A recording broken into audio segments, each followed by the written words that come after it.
It's 8 o'clock. Good evening, ladies and gentlemen. Welcome to the Van Cristo Radio Theater, which brings you each week great radio shows from the past. Tonight, Gangbusters. Gangbusters, presented in cooperation with police and federal law enforcement departments throughout the United States. The only national program that brings you authentic police case histories.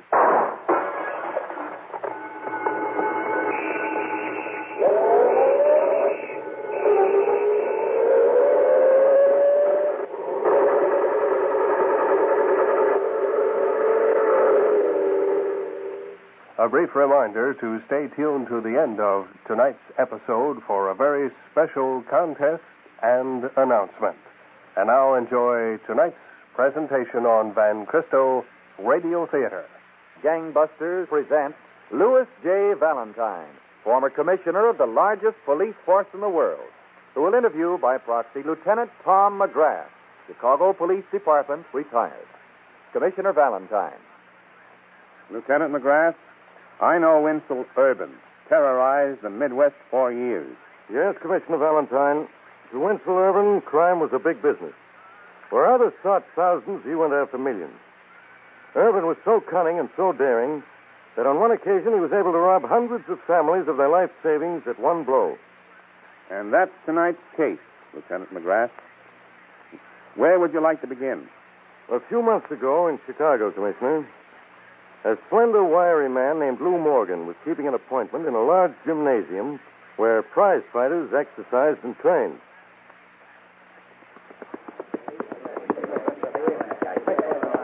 Hi, Joe. Been waiting long? About time you got here, Morgan. Urban's getting impatient. This time he wants everything set and perfect. And no more excuses. Everything's okay now, Joe. I got it all figured like Urban wants. You took enough time. Well, he wants a clean job, Joe. It takes time. Okay, come on.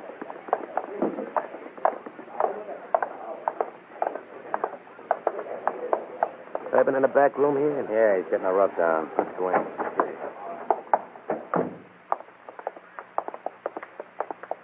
Morgan says it's all set, Urban. Hi, Urban.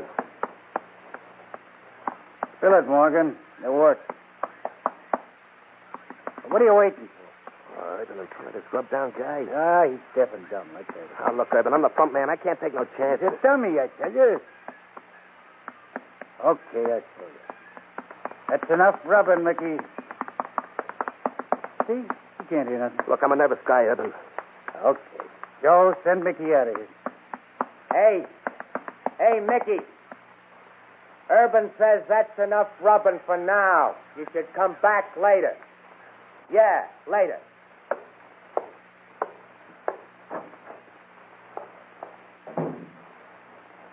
Okay, Morgan.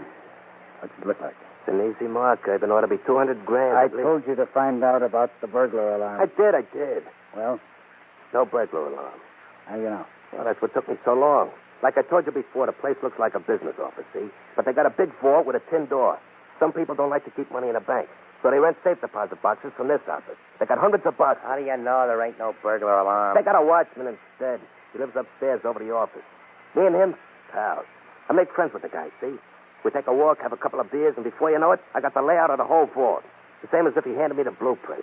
Yeah, it'll be a cinch, Urban. You could drop a bomb in there, nobody'd hear it. What about the doctor that has his office on the second floor? He's the only one upstairs besides the watchman. You case the doctor? Sure, even let the doc examine me. You got nothing to worry about him. Goes home every night. You gonna do the job, Urban? Yeah. When? Friday night.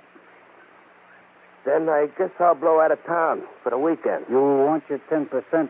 You do a piece of work for it. What do you mean, Urban? Somebody's got to put this watchman on the spot. We don't know him, so you're the one who's going to do it. Oh, no, Urban, I can't. I'm up to my neck now. If I put the finger on that watchman, the cops will hang it on me, sure. You'll do like I say if you know what's good for you. Yeah. Okay, Urban. When's the watchman make his rounds at the vault? Every hour on the nose. Takes him 15 minutes. He carry a time clock? Yeah, he punches at the fire station. What's he do after he makes his rounds? Takes a walk, maybe for 45 minutes. But look, Shut Urban... up. You're going to have that watchman in tow. I figure it'll take 3 hours to open the vault and crack the lockboxes inside. You got to make the watchman's rounds for him, and the alarm will go off. I'll take care of that, Urban. Meanwhile, I don't want no nosy cops spotting at Jimmy's door. So we go in with the watchman's key. And we keep the watchman where he can do no damage. Yeah, Urban, I see your point, but look... Friday night, you'll take a walk with that watchman at 10:15. When you get to the corner drugstore, go in for cigarettes. Leave the watchman standing on the corner. Me and the boys will handle the details from there on. Just you have the watchman outside that drugstore.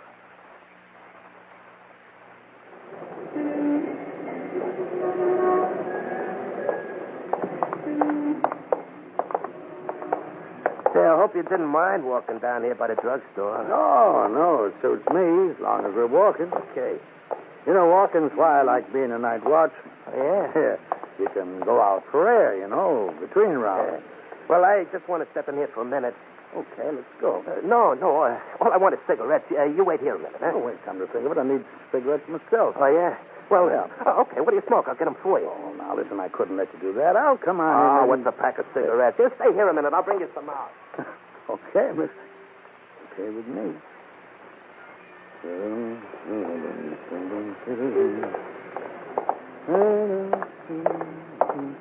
That's me, mister. We dropped the key on the curb back there. Yeah, we wondered, could you hold a match while we look for it? Why, yes, I guess so. I think I got a box of matches someplace here in my pocket. Yeah, obliged, mister. Right here is the spot. Sure. Just a second now. I'll strike a match. Find it. Now, Joe. Get it, he's out cold. Hold him up. Now, here comes the car. All right, get him in the car, quick. Okay, step on it.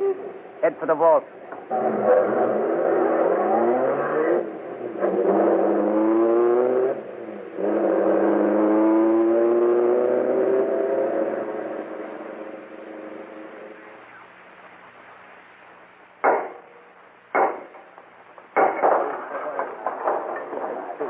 Look at it, thousands. A gold mine. Look at all them rings and things. Oh, come on, we ain't got time to play with it. Crank the next box.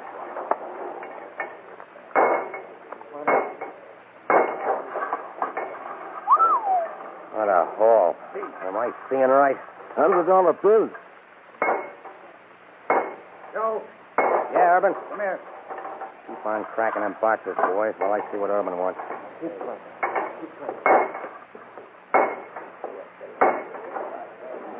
Did you ever see so much dough, Urban? That's going to be the biggest haul anybody ever got. What time is it, Joe? So much one. Time to make another round with that watchman's time clock. Yeah, I'll take care of it. How about the watchman? I just checked him. He won't wake up for hours. When he does, it'll take him a week to untie himself. Perfect, Joe. Perfect. All right, hurry up, you guys. Get them last boxes open. We're getting out in 20 minutes.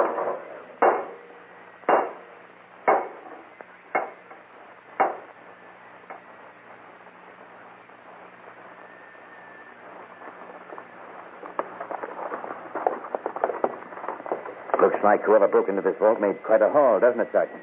No telling how much, Captain Rogers. Oh, what a mess. Look at it. Mortgage papers, registered bonds, heirloom. Everything they couldn't use. Thrown it all over the place. They left this behind. Imagine what they took with them. Any fingerprints, Sergeant? Not a print, Captain Rogers. Did you check that watchman story? Yes, sir. I'm sure he's in the clear. But he's all we've got to work with right now. Somebody cased this job perfectly. Yes, they knew every corner like a book. Right now, it points to the man the watchman took a walk to the drugstore with just before the robbery. What's the watchman have to say about this man? He's given us a pretty accurate description, but it could fit 1,000 suspects. All right. But then to questioning everyone in the neighborhood, Sergeant. Maybe someone else noted this finger man. Meantime, we'll get an estimate of the loot. I hate to think of the figure when it gets totaled.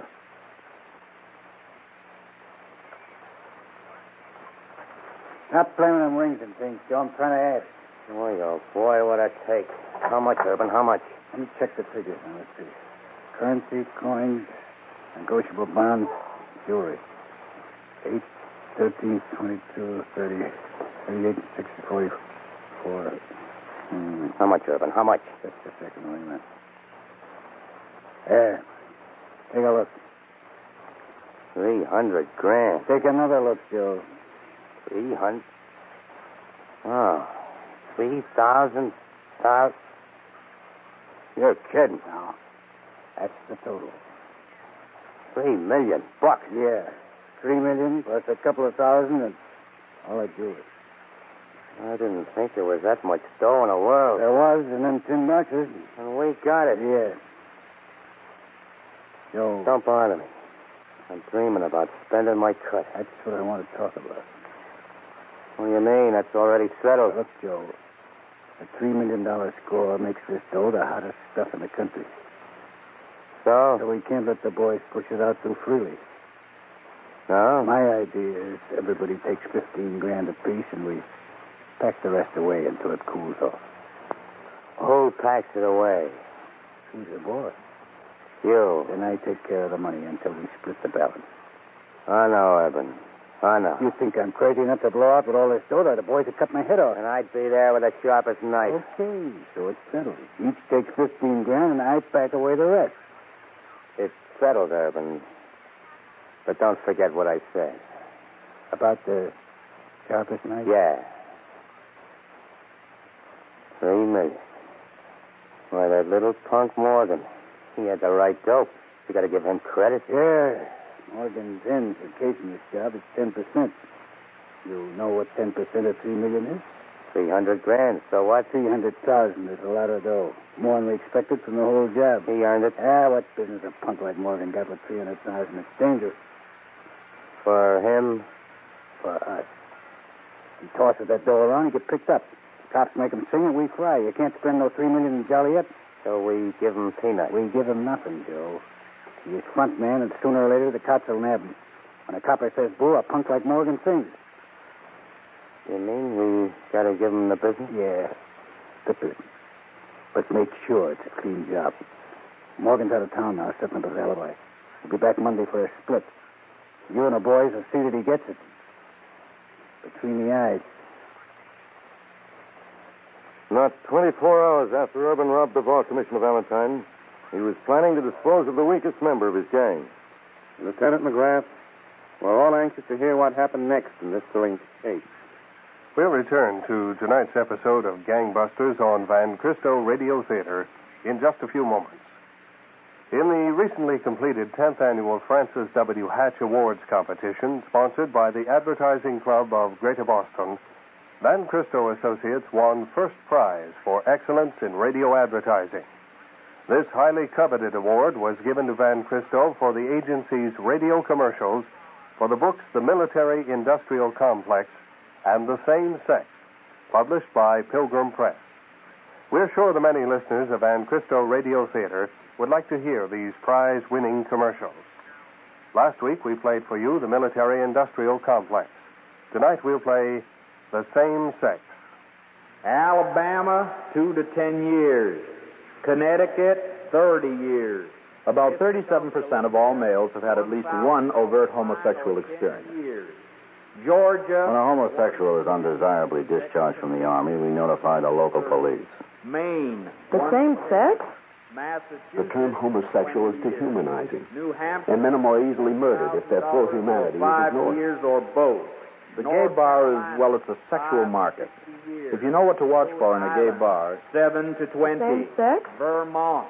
I 1 love to you. 5. Idaho. love you, too. 5 years to life. The same sex? The same sex? The Same Sex. An appraisal of homosexuality. A Pilgrim Press paperback now playing at your local bookstore. 1 to 5. Idaho. 5 years to life. The commercial you've just heard was one of two which won for Van Cristo Associates first prize in the 10th Annual Hatch Awards competition for excellence in radio advertising, sponsored by the Advertising Club of Greater Boston. Now back to Gangbusters and Commissioner Valentine.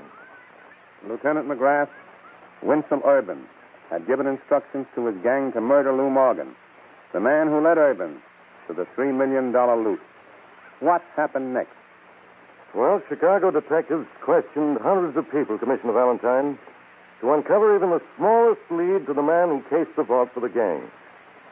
One of those questioned was the doctor who had his office above the vault. Captain Rogers went there to talk to the doctor. I remember every detail, Doctor. As I said, the night watchman has told us he first met this suspect in the hallway, outside, coming out of your office here. About 10 days ago, you say? About then, Doctor. The watchman said he was wearing a plaid shirt and a pair of... I think I do recall him. Good. Let me look back at my record.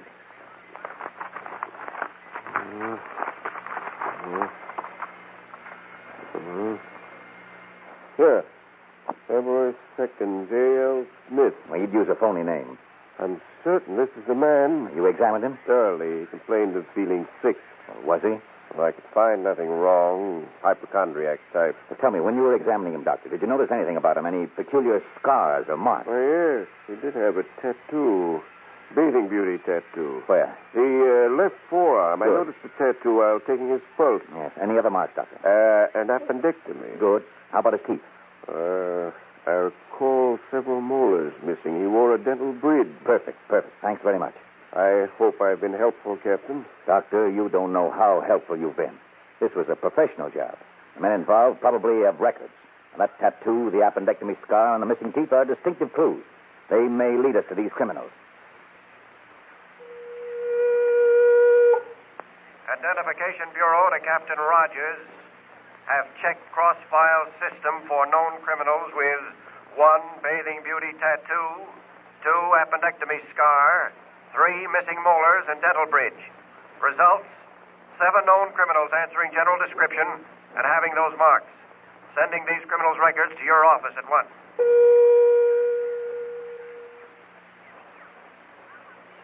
I asked you two gentlemen to come here to police headquarters to look at some pictures. Yes, sir. Doctor, will you please sit on one side of that table and the watchman on the other? Of course, Captain. I have here 7 photographs. Doctor, I'm going to hand them to you first. If the man who visited your office is in that group, pick him out. All right, Captain.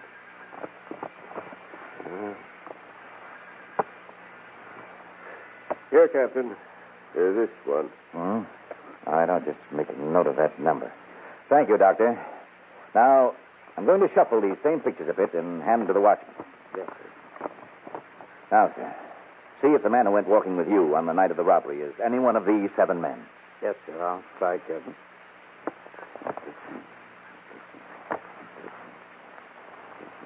Take your time. It's this one, Captain. I'd know him anywhere. I swear it is. Yes, give me that photograph, please. Yes, sir.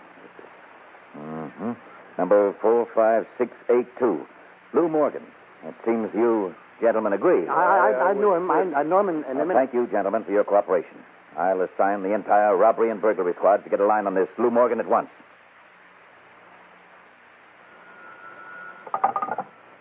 Hello? Urban, Yeah. Lou Morgan. I just got back to town, Urban. I hear we did good in our deal.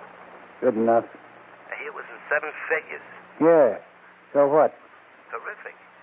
My commission ready, Urban? An awful big chunk of dough for you, Morgan. Well, I get 10%, though. Now you're going to pay off. Sure, I'm going to pay you off. How about coming around tonight? Boys will be here. Boys? Yeah, we're planning a little party. Party? I don't want no party, Urban. Don't you want what's coming to you? I know how you work, Urban. Nothing doing. I ain't coming around. I said come around here, Morgan, or I'll send the boys after you. No, Urban. I don't want no knife in my back. Leave me be, will you? Leave me be. Open up, Morgan. We know you're inside. Open up, Morgan. Push the door in. Okay.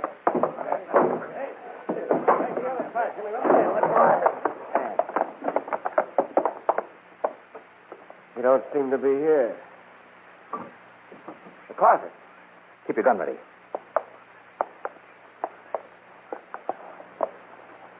Okay, Morgan, come out of that closet or we'll shoot through the door.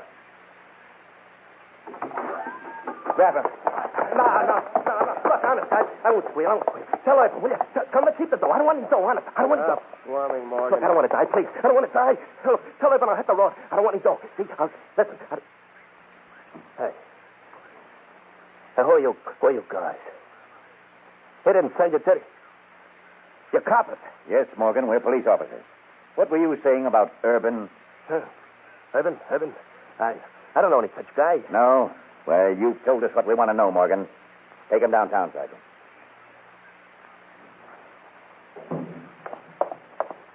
I got a piece of bad news for you, Urban. Yeah, what? We went to get Lou Morgan. No? The cops got there first. What? Nearly hooked us, too. You got to move fast, Joe. Round up all the boys. Have them at the hotel at 7. I'll meet you there. You split up the balance of the dough and blow. As soon as Morgan sings, Chicago's not going to be so healthy.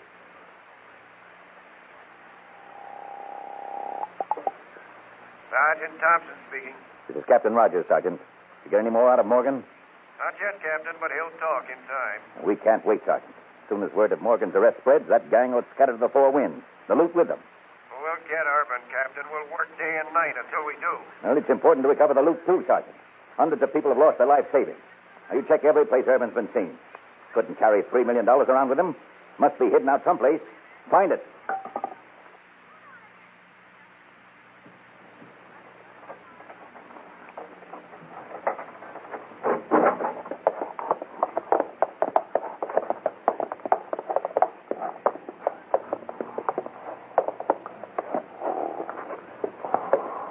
Okay, Urban, wake up. Come on, wake up. Hey, what are you doing? Hello, Urban. Joe, Oh. Hiya, boys. Yeah, I brought the boys along. You took this little room 60 miles out of town. Didn't think we could find you, huh? Look, guys, you got this all wrong. Yeah, you were supposed to show up at the hotel at 7 o'clock 3 days ago. Instead, you took the dough and skipped. I'm telling you, Joe, you're wrong. I ain't got the dough. Remember, Urban, I said I'd be the guy with the sharpest knife? Cops were getting too close to me. I tried to reach you. Where's the dough, Urban? Same place it always was. Where? Where is it? You'll get your end. It's time. We want it now. Where's the dough, Urban? If I tell you, you'll grab the $3 million and take a walk with my split. Where's the dough, Urban? It's hid good. Hey, what is this? Am I boss of this mob or ain't I? You ain't, Urban. You're just stalling for time, but we want that dough quick. Go to work on it, boys. Make them tell us where it is. No, boys. No.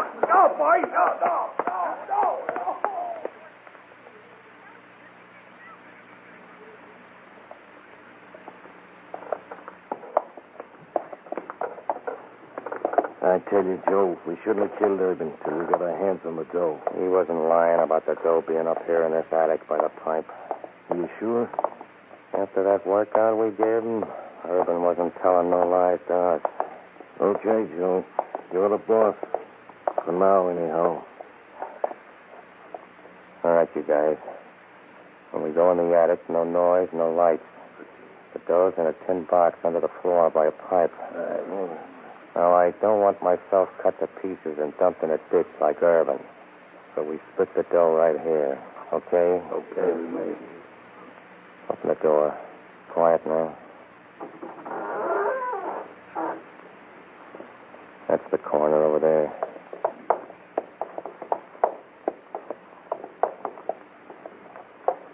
Got that crowbar ready? Yeah. Shut the door. Sorry, Joe. Pry up the floorboard. Easy now.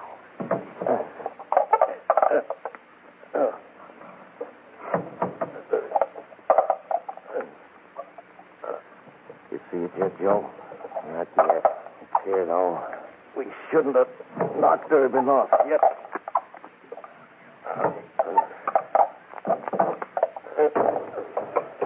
See? What did I tell you? Here it is. Help me get the box now. Okay. What? I said no lights. Who turned them lights on? Nobody turned them on. Who turned them on? Put your hands up, everybody. Coppers. Keep them up. You're trapped. All right, Sergeant. Start putting the cuffs on them. Right, Captain. What's this all about? We found Winchell Urban's body in a ditch near Kankakee a few hours ago. So what? And Morgan told us about this house. One of the many places Urban used. When you headed here, it was quite obvious where the loot was hidden. You walked right into our trap. That Morgan, he'll get what's coming to him between the ribs. You won't be the ones to give it to him. He's got you red-handed. You're going up for a long, long time. Lieutenant McGrath, tonight's case is an outstanding example of efficient police work. What happened to Urban's gang? All 7 of them, Commissioner Valentine, are now serving terms ranging up to life imprisonment. Congratulations, Lieutenant, to the Chicago Police. Even though this vicious gang staged one of the biggest robberies in criminal records, their loot did them no good, and all they got for their trouble was death or long sentences in prison. Stay tuned for a new contest on Van Christo Radio Theater. Cyrano de Bergerac may have had the nose that launched 1,000 ships, But this fellow Schnoz became an institution along with the rest of it. Say, Jimmy, you look worried. There's something on your mind. I wonder what it is. Say, I just had an argument with Ziegfeld. Corner Broadway and 43rd. Some corner. You know, Ziegfeld said, "Do you know who I am?" I said, "Do you know who I am?" What happened? He said, "Who I am?" Yeah. I said nothing. I was cornered. Corner? But it makes no difference what I start out to say. Why not, Jim? Why, this is what I wish to convey. What is it, Jimmy? Now, you know darn well I can do without Broadway. But can Broadway do without me? No. Why, Herald Square, Times Square, Columbus Circle, 96. Say, where am I? I must have passed my station. Why, he's lost. They must have found out at Times Square that I passed my destination. Why? They sent messengers all over to get me to head a celebration. I get it. You know, as I got off the express, some yokel pushes me into a local. What happened? The crowd, seeing a mistake, pulled the emergency brake and shouted, "Why, there's Jimmy, that well-dressed man." So you know darn well I can do without Broadway. But can Broadway do without me? No. Say, fellas, you remember that Eddie Leonard got sick? Certainly. I'll never forget the date. Neither will I. I'm sitting home when in comes another telegram which read... What it read? The only one who can replace Eddie Leonard is you. You? I went, and when I went, and how I went. He's a winter. Why, the applause was deafening as I started crooning. It was, yes, sir. That's my baby. No, sir, I don't mean maybe. No, that's not the song. What was it, Jimmy boy? What was it? For I love you, idle deed.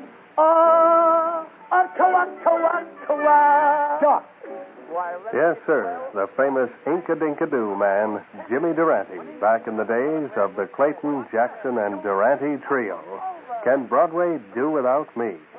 Jimmy Durante, just one of the exciting people on this recording, which takes you back to the great moments from old-time radio. Van Christo has just obtained this album, featuring some of old-time radio's most famous stars: Will Rogers, Rudy Valley, Al Jolson, W.C. Fields. It's a living history of some of radio's greatest moments. And you can own this recording for $4.95 in check or money order to Old Time Radio, Van Christo Radio Theater, 18 Newbury Street, Boston 02116. Remember, when you purchase one of these recordings, you not only buy special listening pleasure for yourself, but also help ensure your continued Sunday night enjoyment of the Van Christo Radio Theater as it brings back the great radio shows of the past. Order your record tonight.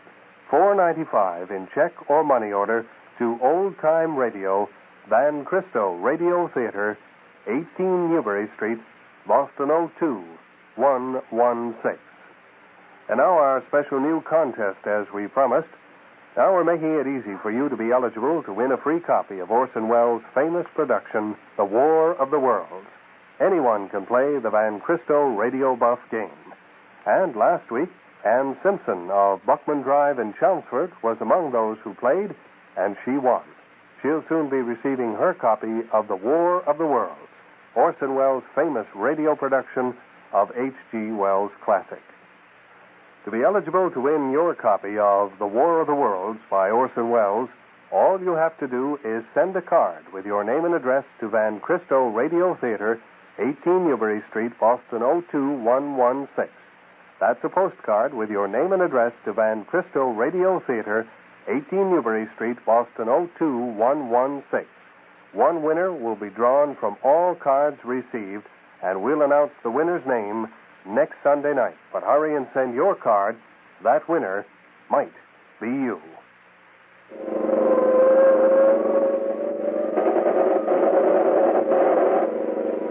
Gangbusters is a Phillips H. Lord production, which comes to you by special recording every Sunday night at 8 o'clock on Van Christo Radio Theater over WCRB.